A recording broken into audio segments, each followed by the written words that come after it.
né? Algumas pessoas. Então nós estamos numa série de ministrações sobre servindo as mesas, né? No primeiro culto eu ministrei sobre a questão de servir as mesas e a gente ter um bom testemunho. A importância da gente ter uma vida com Deus e um bom testemunho que glorifique a vida de Deus, que através do nosso testemunho as pessoas vão conhecer Deus, e um testemunho que envergonhe o inferno, que envergonhe o diabo, amém?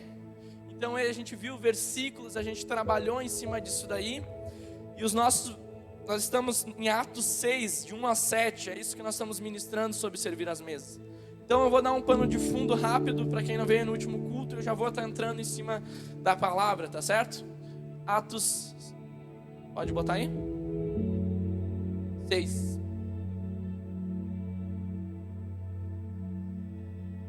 Bom, vou ler aqui.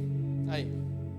Diz assim: naqueles dias, crescendo o número de discípulos, os judeus de fala grega, entre eles queixaram-se dos judeus de fala hebraica, porque suas viúvas estavam sendo esquecidas na distribuição diária de alimento. Pode ir no 2. Versículo 2. Aí. Por isso os 12 reuniram todos os discípulos e disseram: não é certo negligenciarmos o ministério da palavra de Deus a fim de servir as mesas. Pode ir no 3. Irmãos, escolham entre vocês 7 homens de bom testemunho, cheios do Espírito Santo e de sabedoria. Passaremos a eles essa tarefa. Pode ir no 4. E nós nos dedicaremos à oração e ao ministério da palavra. Vai lá, segue.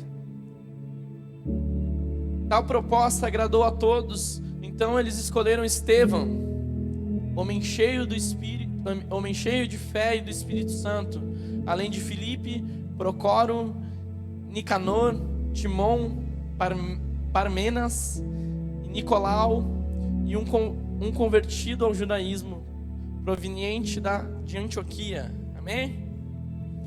Então, para a gente entender, igreja de Atos, o que estava acontecendo? O número de discípulos, de pessoas que estavam aderindo à fé cristã, estava crescendo naquele lugar. O evangelho estava sendo propagado, as pessoas estavam recebendo o evangelho. As pessoas estavam tendo um encontro com Jesus. As pessoas estavam recebendo a mensagem e a vida delas estavam sendo transformadas, ou seja, a igreja estava crescendo. Amém? Mas em contrapartida, o que aconteceu? A igreja estava crescendo e a igreja que começou a ter alguns problemas também. Por que a igreja começou a ter alguns problemas? Entenda algo, porque a minha e a sua vida tem alguns problemas. Amém? Tem algumas coisas que nós precisamos melhorar, tem alguns dilemas dentro de nós. E na igreja de Atos não era diferente, e na igreja de hoje em dia não é diferente. Então a igreja estava crescendo e ali gerou um problema que a distribuição, né, do que estava sendo arrecadada não estava sendo destinada de maneira correta para as viúvas, ou seja, as pessoas não estavam sendo atendidas da maneira que deveria ser atendida. E esse problema, né, acontece. Diversos outros problemas. Por quê?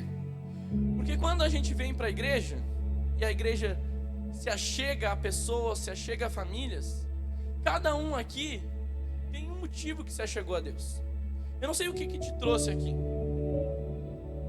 Eu não sei se é problema de saúde, se é um problema financeiro, se é um senso de um lugar e de um propósito, de entender que a vida é muito mais do que a gente simplesmente nascer, crescer e morrer, que existe algo a mais.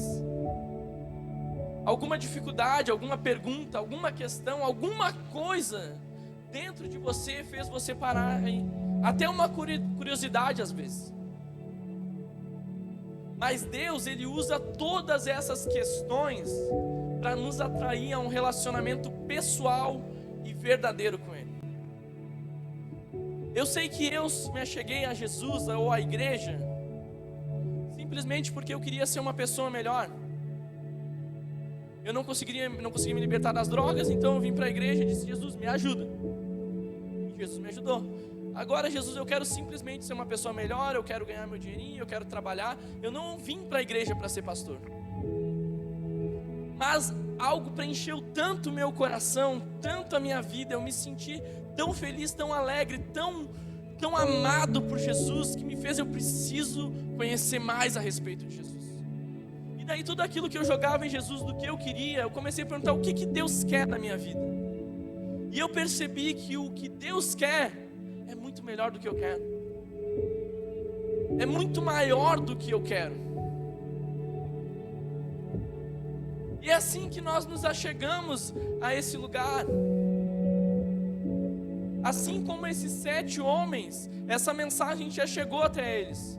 Esses homens estavam lá na igreja. Aconteceu um problema.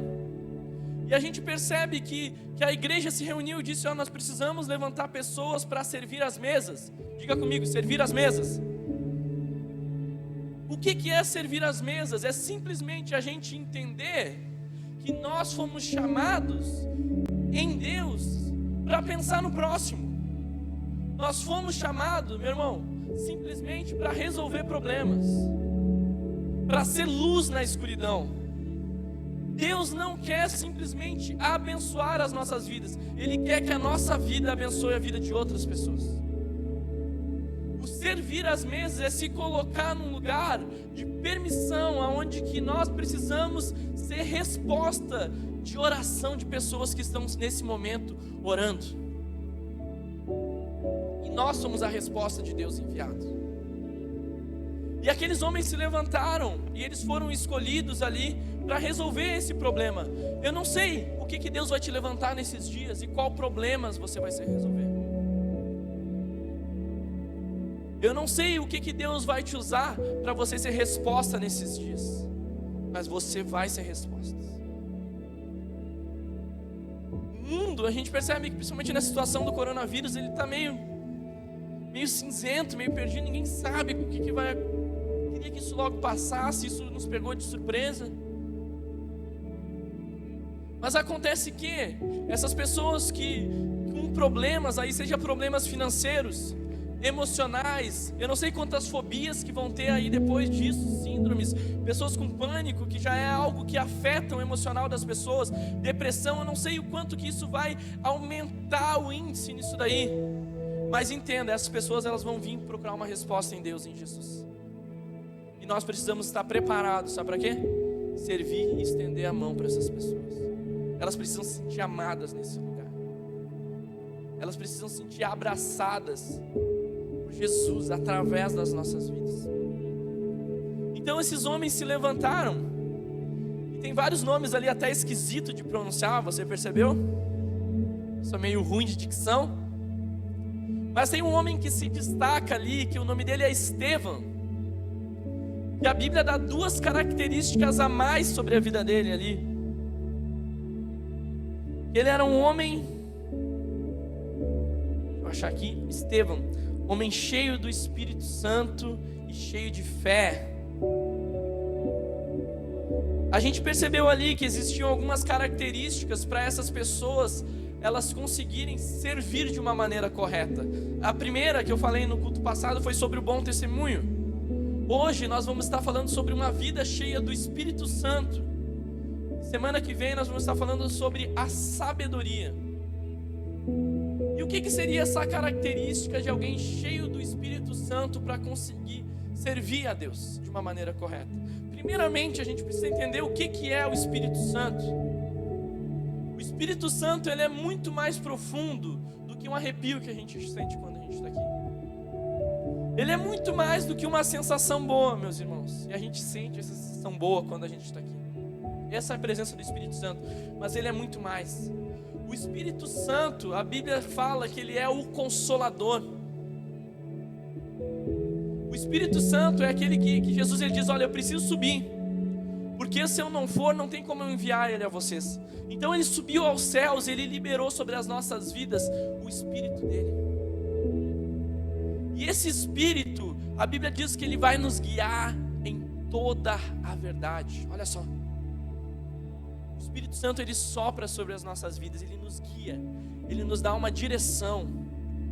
O Espírito Santo ele é tão real tão pessoal que a Bíblia ela fala que é possível a gente entristecer o Espírito Santo, que é possível a gente apagar o Espírito Santo. O que é apagar? É a gente rejeitar a presença dele, a gente não dá vazão para a voz dele vir sobre a nossa vida, a gente não dá liberdade, não dá legalidade para ele nos encher e ele fluir através de nós. Então a gente acaba apagando o fogo do Espírito Santo que está dentro das nossas vidas. Outra coisa, a Bíblia diz que Deus ele não habita em templos feitos por mãos humanas, ou seja, Deus não habita no prédio. Ele está aqui porque nós invocamos Ele e porque você está aqui, porque Ele vive dentro de você. Então Ele flui nessa atmosfera aqui que nós damos liberdade e legalidade para o Espírito Santo. Mas Ele diz, sabe onde que Ele habita? A Bíblia diz que Ele habita dentro de nós, Ele faz morada dentro de nós, que nós somos casa de Deus. Olha só, mas por que Deus habita dentro de mim? A gente precisa entender que o pecado de Adão e Eva, o Espírito Santo, ele se rompeu nessa relação através do pecado. Essa ligação do Espírito Santo e o homem, que foi a essência de Deus de Adão e Eva, foi rompida pelo pecado. E o homem se perdeu. E o homem tenta buscar preencher esse vazio com várias outras coisas. E nada preenche, porque há um vazio no ser humano que só a presença do Espírito Santo pode preencher, porque nós fomos chamados para um relacionamento com Ele. Nós fomos feitos, nós somos um encaixe perfeito. É como se nós fôssemos a mão e o Espírito Santo fosse a luva. A gente pode tentar desesperadamente vários lugares, várias coisas, fazer a nossa vontade, as nossas satisfações humanas, nossos desejos da nossa carne, mas saiba que sempre vai ter uma carência no ser humano que só o Espírito de Deus preenche. E quando Ele preenche a nossa vida, Ele mora dentro de nós. E agora Ele morando dentro de nós, o que a gente precisa? Nós precisamos aprender a deixar essa vida que está dentro de nós, sabe o que fazer? Ela nos encher totalmente. E como que essa vida enche nós? Como que nós conseguimos andar em espírito? Como que nós conseguimos deixar a vida de Deus fluir através das nossas vidas? É isso que nós vamos aprender aqui.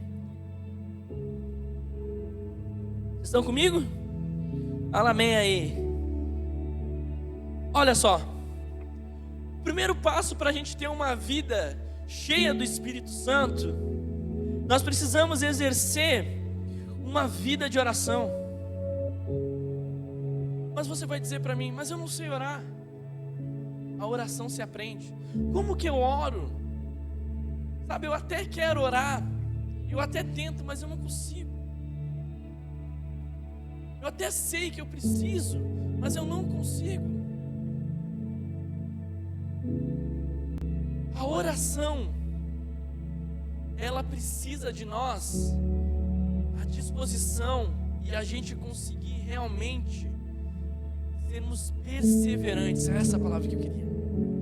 A relação com Jesus através do Espírito Santo, para nós sermos cheios, precisa de perseverança, precisa de compromisso. Como assim?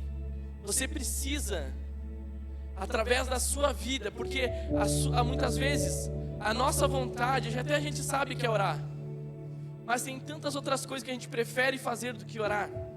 Ou a oração é sempre deixada para depois, ou é secundária na nossa vida.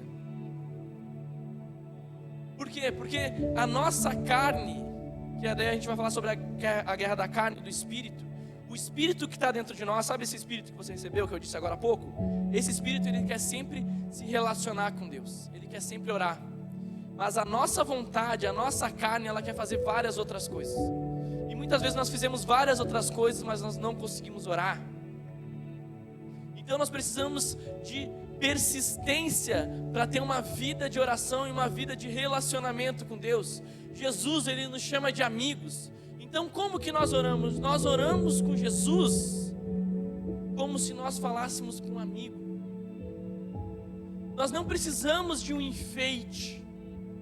Nós não precisamos fingir as coisas. Você não precisa fingir que é outra pessoa para você ter uma vida de oração. Não é isso que Deus quer. Deus, Ele quer sinceridade. Deus, Ele quer que você seja da maneira que você é, porque Ele conhece seu coração, a sua vida, Ele que Ele te fez. Ele não quer que você coloque uma máscara para orar com Ele. Não, Ele quer que você abra o seu coração e você fale dos seus problemas, você fale das suas dificuldades, você fale o que você está sentindo, o que você está sonhando, o que você está almejando, o que você está pensando.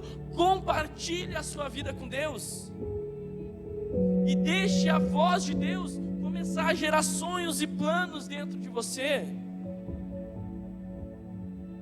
A oração nos leva à intimidade, a oração nos leva a esse espírito que está dentro de nós começar a ser cheio. A oração precisa persistência. Muitas vezes na minha vida, você acha que porque eu sou pastor, eu tenho vontade de orar todo dia, todo momento? Eu sou que nem você. Mas eu tento ao máximo subjugar a minha carne e orar, porque muitas vezes eu não quero orar, mas quando eu entro para o lugar da oração eu não quero sair. Porque tu entra em uma outra atmosfera, tu entra em um outro lugar, tu entra num lugar de deleite, um lugar de prazer, você deixa aquele lugar tomar a sua vida. Então a oração exige disciplina, é você marcar um encontro com Deus.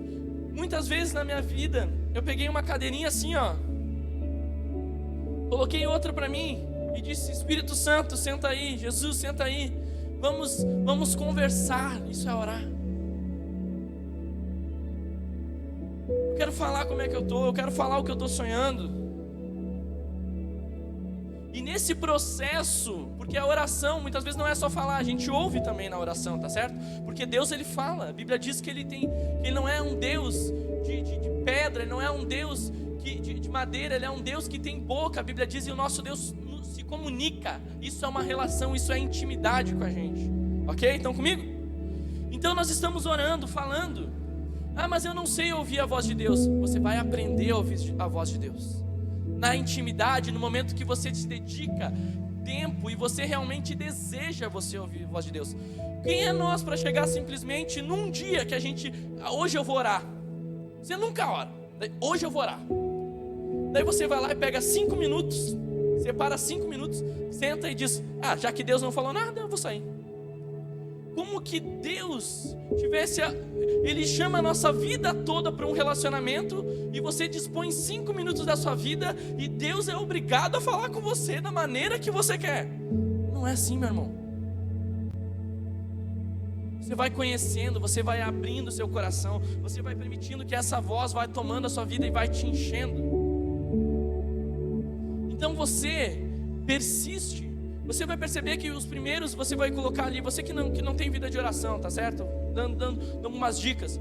Comece com 10 minutos. Ah, mas eu não sei o que falar. Mas não sai desse secreto enquanto não passar 10 minutos. Nem que você fique cantando, nem que você fique só dando glória a Deus, nem que você fique dizendo: Jesus, fala comigo. Nem que você fale, mas não saia desse lugar. Persista, que você vai ver que começa a mudar. Daqui a pouco 10 minutos se passa, daqui a pouco é 20 minutos, daqui a pouco é 30 minutos. Sabe o que começa a acontecer? Você começa a ter experiências com Deus nesse lugar. Você precisa de um lugar de oração para a sua vida, porque nesse lugar de oração é que Deus vai falar contigo. Nesse lugar de oração que você vai ser cheio do Espírito Santo. E muitas vezes nós marcamos encontro com Deus. E meu irmão, entenda algo: Deus, Ele nunca falta nessa cadeira e nesse lugar secreto de oração. Ele nunca falta, Ele nunca vai deixar de vir, Ele nunca vai deixar de estar ali. Mas sabe qual é o problema? É que muitas vezes Jesus está lá nos esperando, está nos chamando, e a gente não aparece no lugar para conversar e ter uma intimidade com Deus. Deus apareceu. Sabe quem não apareceu? Eu e você. Eu e você que não nos achegamos a Deus. Eu e você que não persistimos numa vida de oração. Ah, mas por que orar se Deus sabe tudo? Deus sabe todas as coisas, mas Ele quer. A oração é relacionamento, Ele quer se relacionar com você. Nessa oração que Ele vai começar a gerar sonhos, planos, vai começar a te mostrar coisas. Você vai entender como você sai fortificado, meu irmão. Como a sua vida muda quando você consegue ter intimidade e orar com Deus. Sabe, as portas, você consegue perceber assim, ó, porque já tem uma porta aberta. Mas quando você não tem vida de oração, você está orando para a porta abrir, e a vida de oração te leva a dizer: a porta já está aberta, o caminho já foi feito. E você está lá, Deus, Deus, não faz nada. Mas Ele está dizendo: está ali. Mas você precisa se relacionar para ouvir Deus, para Deus direcionar a sua vida e você cumprir o propósito que Deus tem para você. Amém? Então, uma vida cheia do Espírito Santo, que é uma vida de característica para todos aqueles que querem servir segundo o propósito de Deus, precisa ter uma vida de oração.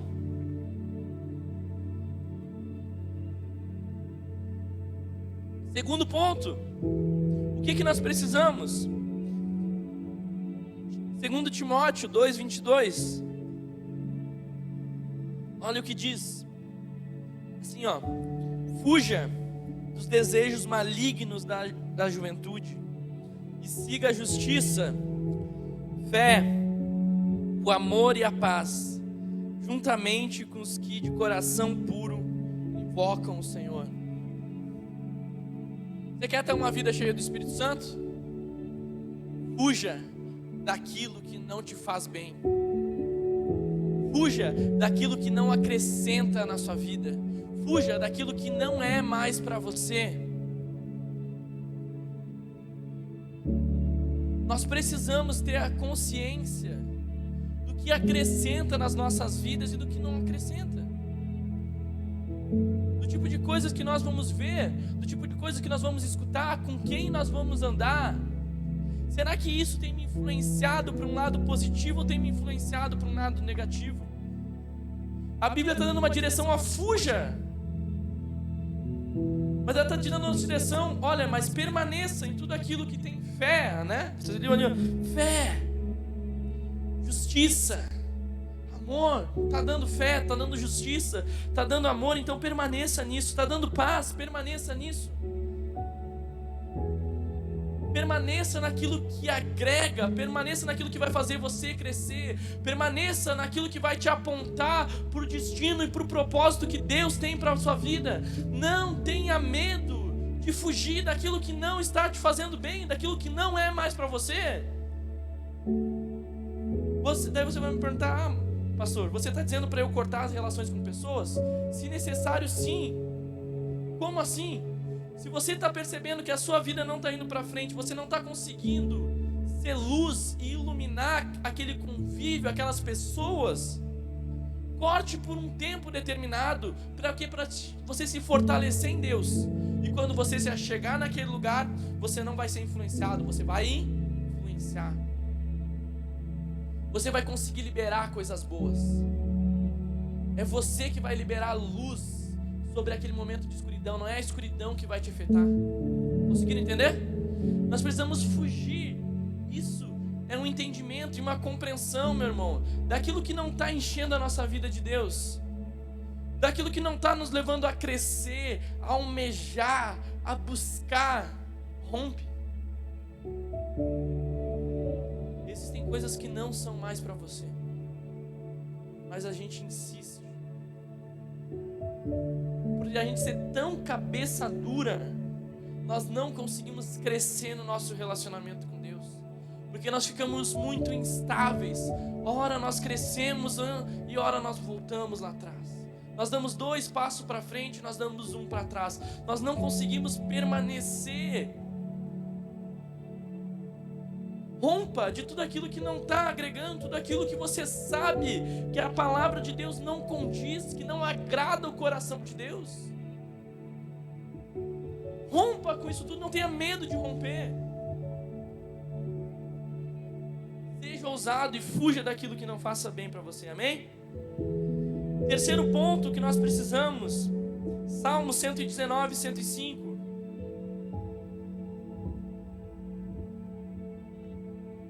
Nós precisamos nos alimentar da palavra de Deus.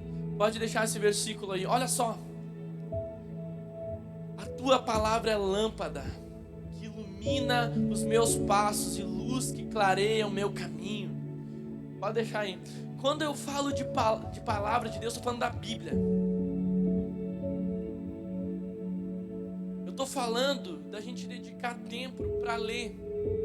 Se você não consegue ler, coloque no seu carro, tem inúmeras pregações.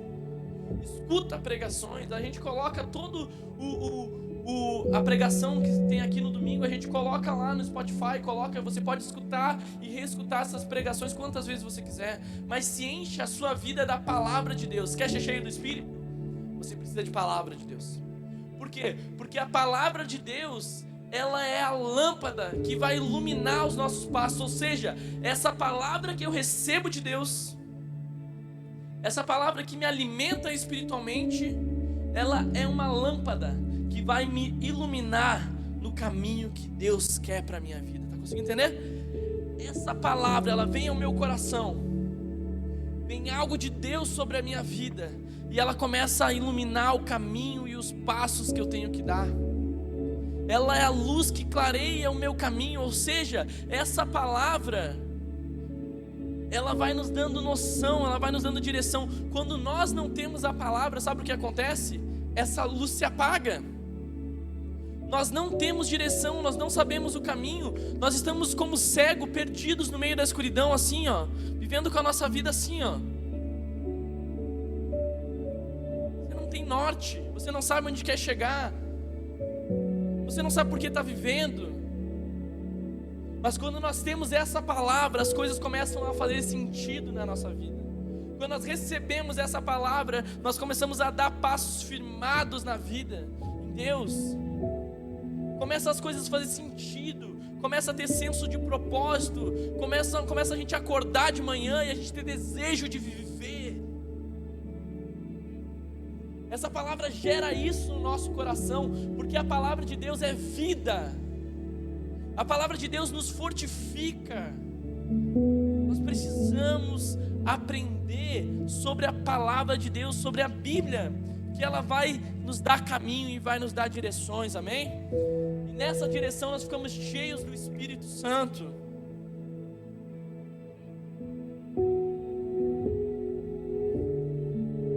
Atos 6:8.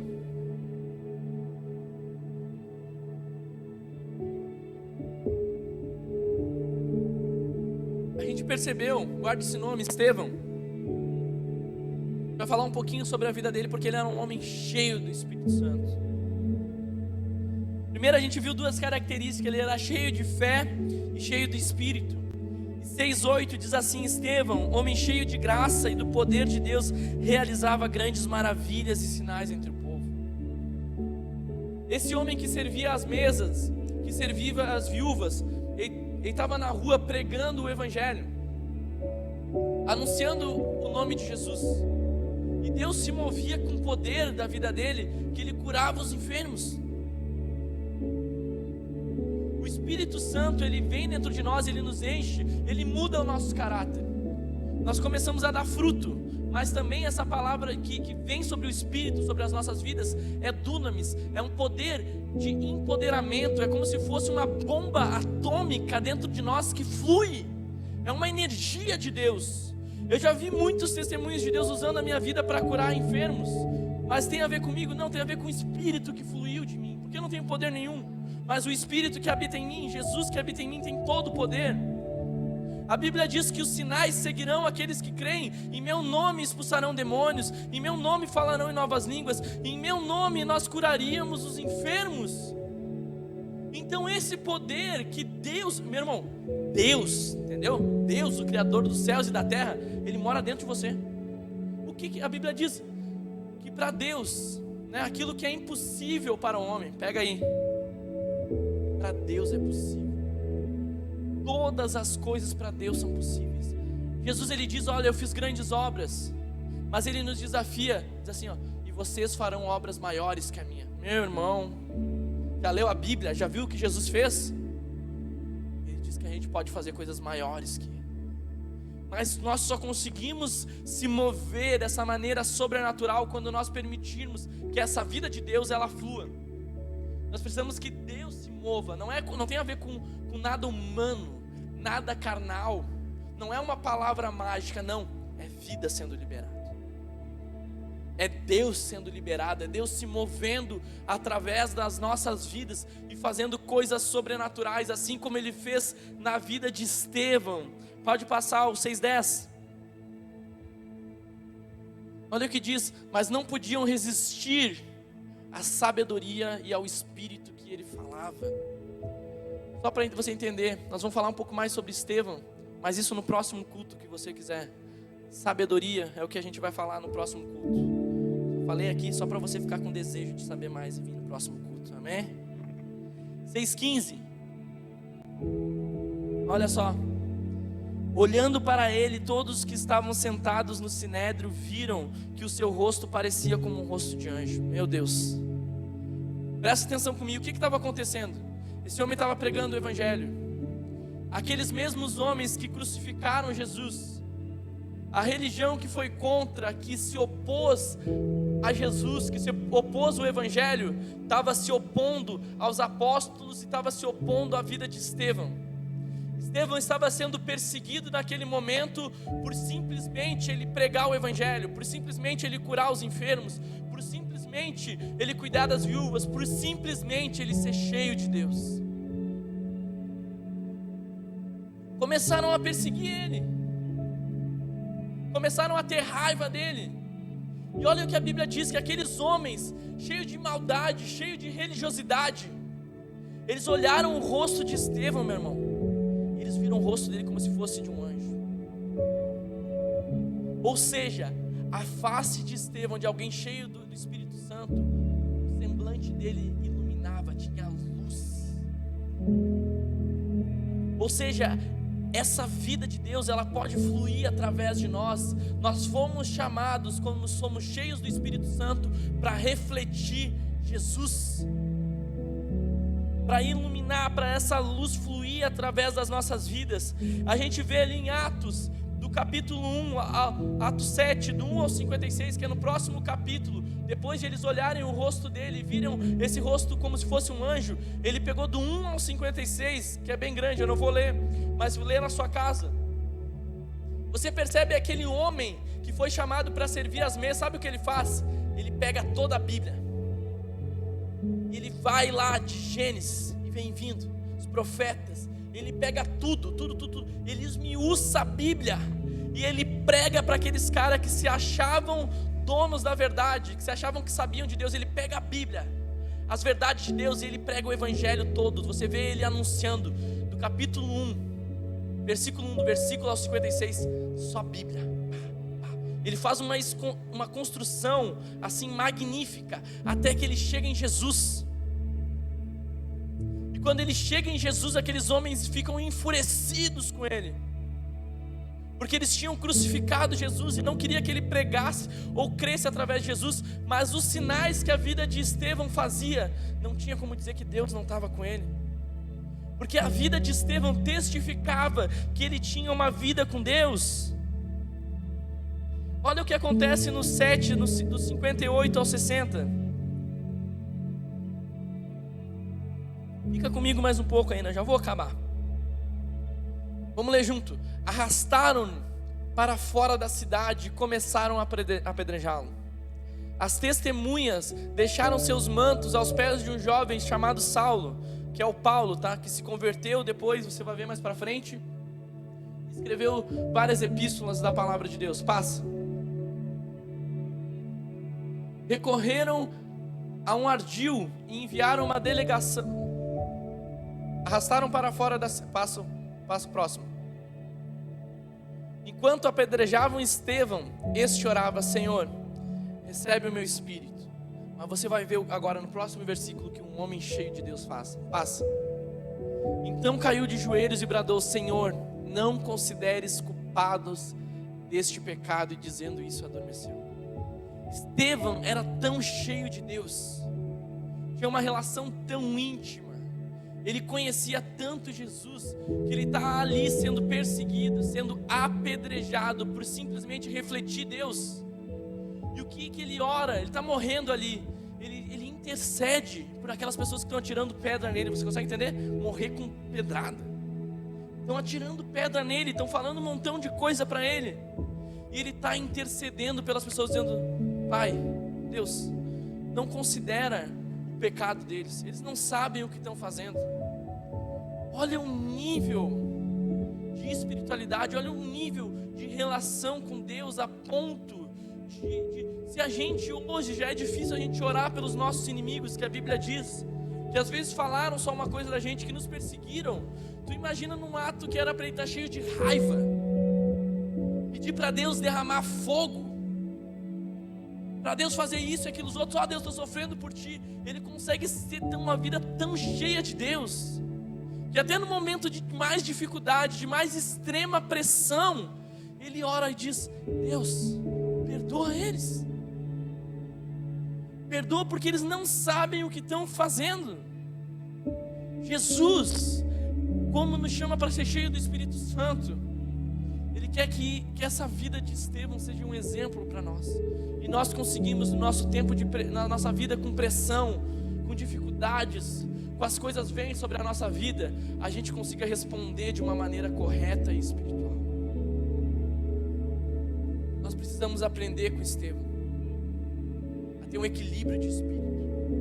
A Bíblia diz para a gente ser manso. A Bíblia diz para a gente ser pacífico. A Bíblia diz para a gente orar pelos que nos perseguem. A Bíblia diz para a gente abençoar aqueles que nos maldizem. Meu irmão, o Evangelho, eu sei que olha o nível que o Evangelho nos pede.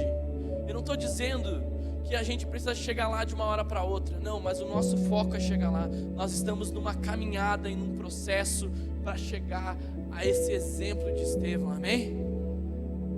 Então, que nós queremos servir as mesas, que nós queremos responder às crises, que nós queremos ter palavra para as pessoas, nós precisamos ser cheios do Espírito Santo.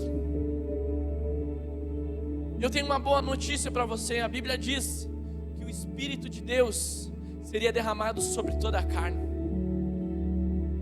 Todos nós que estamos aqui, não importa se você você não se acha santo, perfeito, que não ore tanto para receber o Espírito Santo, não importa. A Bíblia diz que o Espírito seria derramado sobre todas as carnes. Quando Jesus foi aos céus, Ele dispensou ao Espírito Santo e nos deu de graça a todos, meu irmão. Não é para os santinhos, não é para os corretinhos, não é para os perfeitinhos, não. É para todos aqueles que desejam o Espírito Santo. Ele vai ser derramado, Ele vai ser liberado sobre as nossas vidas. Ele vai entrar no nosso ser e vai nos ajudar e transformar as nossas vidas, amém? Eu gostaria que você ficasse de pé para nós orarmos por isso. Eu queria que nós orássemos por essa presença, por essa atmosfera do Espírito Santo, que o louvor viesse aqui, essas luzes apagassem. Eu gostaria que você colocasse a sua vida diante de Deus.